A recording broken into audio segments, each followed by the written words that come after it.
ভাই বললে আমাকে একটা ফুলের তোড়া বানিয়ে দাও তো। সরি স্যার, সব ফুল বিক্রি হয়ে গেছে, দেওয়া যাবে না। বিক্রি হয়ে গেছে মানে? সম্ভব না স্যার, পেলাম না। আমার দাদিমায়ের সাথে আমার 8 বছর পরে দেখা হচ্ছে, আমার একটা ফুলের তোড়া লাগবেই লাগবে। ম্যাডাম আছে,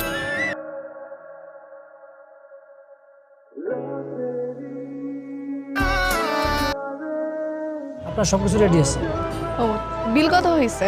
দেখতে হবে, একটু দেখি জানাই। এক্সকিউজ মি, আপনি কি সব ফুলগুলো কিনে ফেলেছেন? আমি কিনেছি। না মানে আমার কিছু ফুল লাগবে, একটা তোড়া বানানোর জন্য কিছু ফুল দিলেই হবে। আপনার কি খুব দরকার? হ্যাঁ খুব দরকার। আচ্ছা ভাই, এক কাজ করেন তাহলে, ওনাকে একটা তোড়া বানানোর মতো ফুল রেখে বাকিগুলো সব গাড়িতে ওঠান। আপনার নামটা কি আমি জানতে পারি? নাম জেনে আপনি কি করবেন? এখন নাম জানতে চাইছেন, একটু পর নাম্বার চাইবেন, তারপর বলবেন বাসা কোথায়, এটা সেটা আরো কত। এই, ফুলটা ওনাকে দিয়ে দিন। জি ম্যাডাম।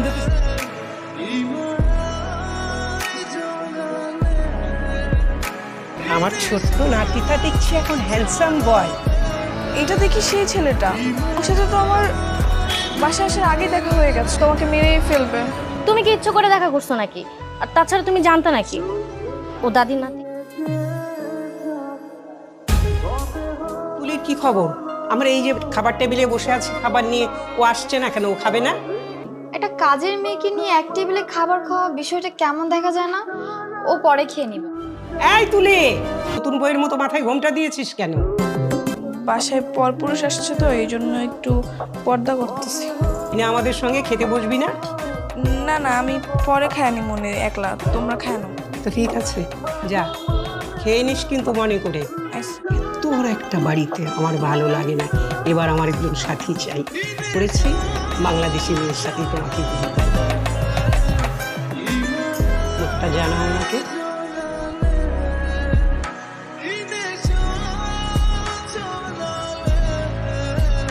কি বলেছো? আমি এই দেশের মেয়েকে আমি বিয়ে করব। এদের চোখে কেমন জানি জাদু আছে, অদ্ভুত মায়া কাজ করে। হ্যাঁ হ্যাঁ, তুমি একদম ঠিক বলেছো, একটু খেয়াল করে দেখলেই সেটা টের পাবে। হ্যাঁ চোখে দেখে তাকাবে। থ্যাংক ইউ ভাই, আমি এই দেশের মেয়ের সঙ্গেই তোমাকে বিয়ে করবো। হাই, একা একা ছাদে কি করছো? তেমন কিছু না। আমিও মাঝে মাঝে ছাদে আসি, কিন্তু আগে একা একা বোরিং ফিল করতাম। আজ যেহেতু তুমি আছো, দুজন মিলে একসাথে আড্ডা দিব। আসলে আমার একটা কাজ আছে তো, একটু পরে আমাকে চলে যেতে হবে। কি কাজ? উনি তো এখানে, কোনোভাবে যদি আমার কাপড়টা আমার চোখে পড়ে তাহলে তো সন্দেহ করতে পারে। আমি কি তোমার সাথে যেতে পারি? যাওয়া যাবে। ভাবছি সকাল বিকাল আমার প্রপোজ করলে কি আমি কইটা যাবো? আমার ঘটনা এত সহজ না। কান্দর কান্দর, এভাবে উল্টো ঘুরে গেলেন যে? বলবেন বলেন। ও আমরা কথা বলতে আসলে এফটিজি, আর উনি যে আসলো কি বলেন বলেন। জুতো দিয়ে পিটাবো, যা।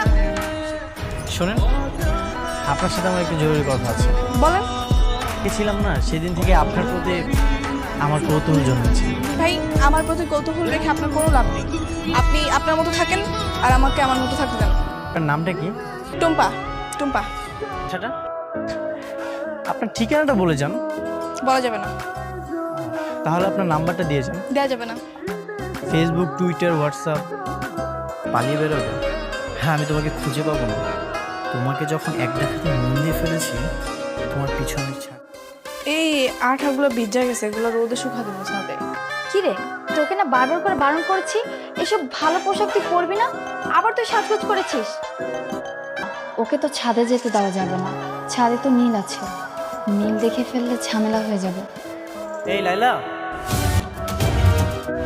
তুমি আমাকে ডেকেছো? হ্যাঁ ডেকেছি। এই কি এটা কে? আরে ও হচ্ছে বাড়ির কাজের মেয়ে। ওর এই অবস্থা কেন? এই তো আটা নিতে যেয়ে মুখের উপর পড়ে। এদেশি মেয়ের সাথে বিয়ে দিবে, তো তুমি কি ভেবেছো? ভেবেছি এদেশের মেয়েকে আমি বিয়ে করব, আর এটা আমি দাদিকেও বলে দিয়েছি।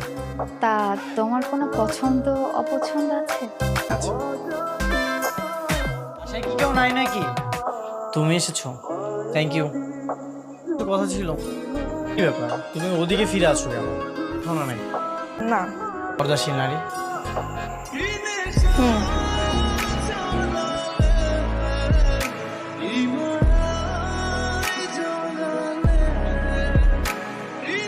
হয়েছে তো? না মানে আমি আপনাকে খুঁজতে খুঁজতে পাগল হয়ে গেছি, কেন আপনি আমাকে কেন বুঝতেছেন? দেখাতে প্রেম করে গেছি। আপনি আমাকে এক দেখাতে প্রেমে পড়ে খুব বিরাট বড় ভুল করছেন। আপনি আমার পরিচয় শুনলে কখনোই আমাকে বিয়ে করবেন না। আমি গরিব হলে কি আপনি আমাকে মেনে নেবেন? হ্যাঁ, আপনি গরিব অসহায় যাই হন না কেন, আপনি তো থাকবেন আমার মন জেনে। আমার কোনো আপত্তি নেই, এই বিয়েটা দাদি মেনে নেবে। না না, এখনই না, আমাকে একটু ভাবার জন্য সময় দিন। সারাদিন ভালো, কাল ঠিক 4টায় লেগে এসে আমার সাথে দেখা করবে, ঠিক আছে? তুমি তাহলে আসছো? হ্যাঁ, আমি তো ভেবেছিলাম তুমি আসবে কি আসবে না। কি ভাবলে? আমার মনে হয় আপনার ফ্যামিলির কেউ কখনোই মানবে না, না আপনার দাদিমা, না আপনার ফ্যামিলির অন্য কেউ। ফ্যামিলি মানবে কি মানবে না সেটা তুমি আমার উপর ছেড়ে দাও। তোমার ফ্যামিলিতে কি মানবে না সেটা আমার বলো। আমার ফ্যামিলিতে আমার শুধু আব্বাই আছে, আর তাকে আমি কালকে জিজ্ঞাসা করছি, তো উনি বলতেছে তুই যেটা ভালো মনে করিস সেটাই কর।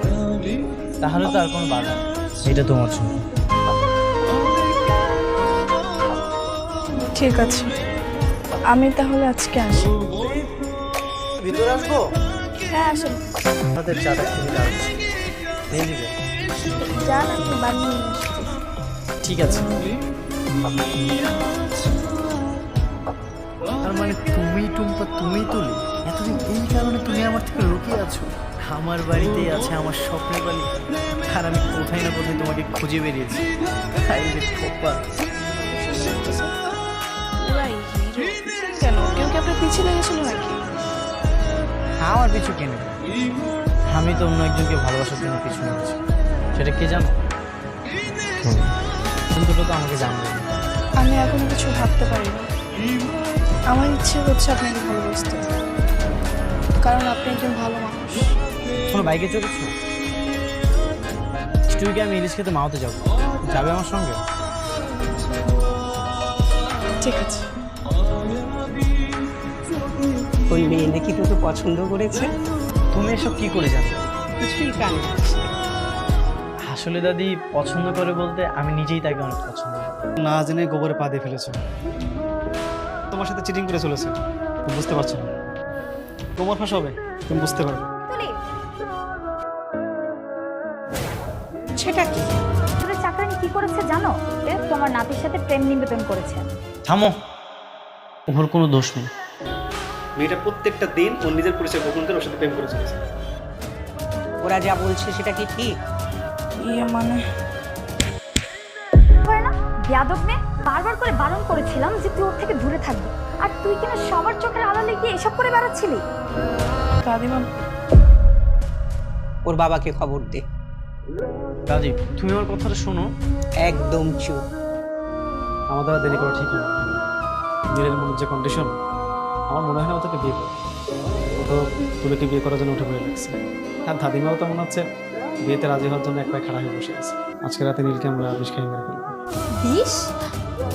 কি বলছো? নীল যদি মারা যায় তাহলে দাদিমার সমস্ত সম্পত্তির মালিক হবে কে? মেয়ের থেকে। কিন্তু নীলকে মেরে ফেললে আমরা জেলে যাব না? আমরা কেন জেলে যাবো? এসে যাবে তো তুলি, আর আমি এই যে বিষ মিশিয়ে দেবো। এসে যাবে কে? দেবে। এই ধরো চা। তুমি নিচ্ছি না, তুলি বানিয়েছে। নাও। দাঁড়াও, চা খাস না। নে, এই চা তুই খা। আমি আমি চা খাবো কেন? দাদি আমি তো চা খাই না, আপনি জানেন তো বেশি চা খাই না। তোরা আমার নাতিকে মারার জন্য চায়ে বিষ মিশালি? দাদি এই চাই বিষ ছিল? হ্যাঁ, দাদু ভাই, এই চায়ে বিষ ছিল। দাদিমা এবারের মতো আমাদের ক্ষমা করে দিন, আমাদের ভুল হয়ে গেছে। আর কখনো এরকম ভুল হবে না। একদমই। মিয়া, রহিম মিয়া, দাঁড়িয়ে আছো কেন? বসো। মেয়েটা যে অনেক বড় দোষ করে ফেললো রহিম মিয়া। মন মানুষ সেটা তো আপনি খুব ভালো বুঝেই যান। আমার মায়ের একটা অপরাধ করে ফেলাইছে। আপনি এইবারের মতো আমার মায়ের আপনি ক্ষমা করে দেন। আমি আমার মায়ের নিয়ে এখান থেকে সোজা গ্রামে চলে যাব। যেভাবে আমার কাছে ছিল সেভাবেই সারা জীবন আমার কাছে থাকবে। এখানে শুধু একটু পার্থক্য থাকবে, তখনও আমার নাতি বউ হিসাবে থাকবে। অনেক বড় সৌভাগ্যের কথা। তুলি, তোমার কথার উপরে তো আমি কথা কইতে পারি না। প্ল্যান করেছিলাম ইলিশ খেতে মাতে যাব, কিন্তু দেখলেই তো কত ঘটনা ঘটে গেল। সেদিন মনে হচ্ছিল আমি আমার একটা ফ্রেন্ডকে নিয়ে যাচ্ছি, আর আজ আমি আমার লাইফ পার্টনারকে নিয়ে যাবো। চলো। হ্যাঁ চলো।